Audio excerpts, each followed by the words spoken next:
You're the perfect guy to ask about this because you know what it takes to win in this league. You know what it takes to win a championship and a Super Bowl in this league. You're also a 38-year-old with kids. What? Joe Flacco? Bingo.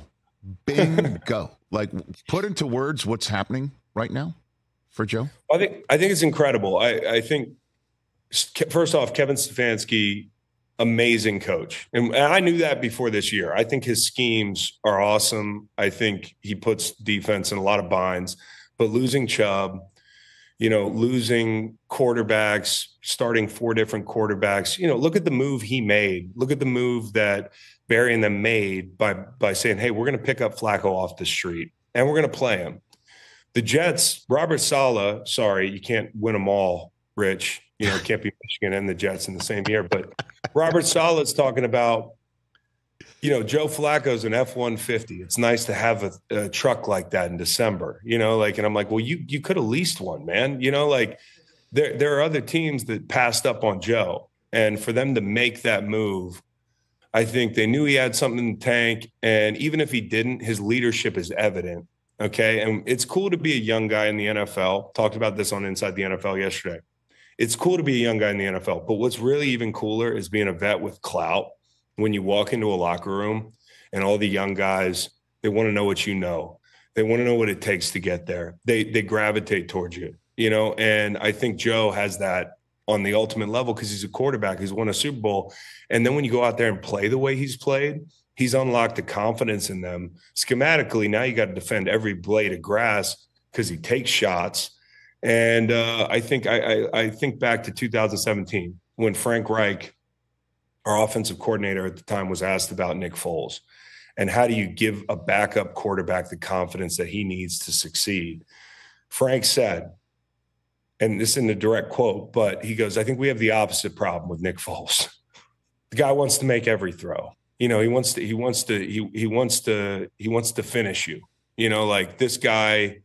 He wants to hit every area of the field and make all the throws. And I think Joe's the same way. He's aggressive. And so you didn't just find a game manager. You found a guy who wants to go for the kill.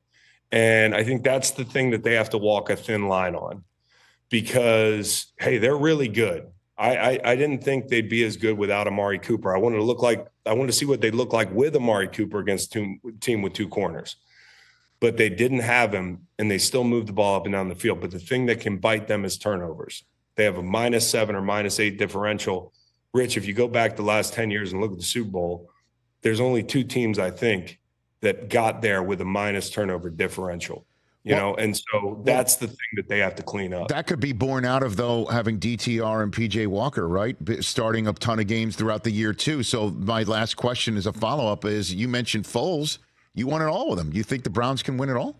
What do you think? They can beat anybody in the AFC. And if you look at turnover differential, to your point, I had the same thought. But if you sort it for last 3 games, they're still not great. Okay. And Flacco throwing picks sometimes and some of the turnovers they've had can be the thing that get in the way of that. But if they have a plus turnover differential during the playoffs, I put them in a group of 4. Okay, I put San Francisco and Baltimore in one group. If you want to include 2 other teams in that group, I think the Bills and the Browns are 2 teams that can do the whole thing. But the caveat is, if you look up in January and they're -5 in the playoffs, don't come to me and say, well, you said the Browns could win it all. They can only win it all if they stop turning the ball over. If they stop turning the ball over, that team can win it all. Well, what about the Ravens?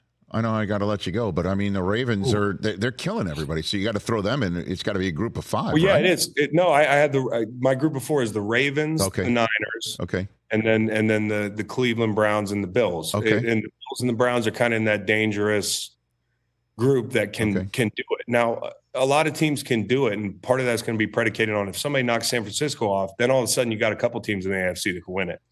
And if somebody knocks San Francisco off, like, I don't know what a matchup with Dallas or Philly and whatever the AFC's got to offer looks like. I just don't know. So there's a couple things that hinge on teams getting eliminated, but I think this is as wide open as it's been in Baltimore. The thumping that they put, the 4th and 7, Rich, that they threw the ball to Isaiah Likely. My jaw was on the floor when the offense stayed out there. It's 21-13.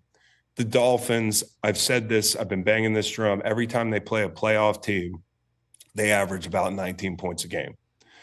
But I'm still afraid of that offense for some reason. And so going into the half, you're going to get the ball out of the half. It's 21-13. You say the hell with it. We're that confident in the team we have.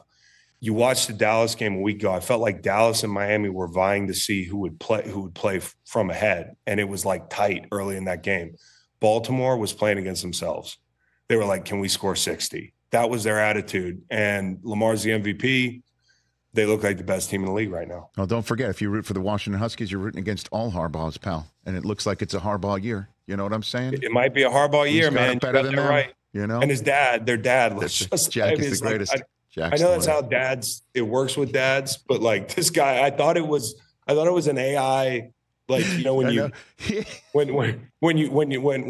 know, the Chinese get your camera roll on TikTok and you put in like your face and all of a sudden they own you. Like there's one of those AI things that if I put my face in, I could see what I look like when I'm 80. I thought that's what it was with Jim. It's just dad. It's Jack, chip off the old block. Catch the Rich Eisen Show every single day on the Roku channel, 12 to 3 Eastern for free.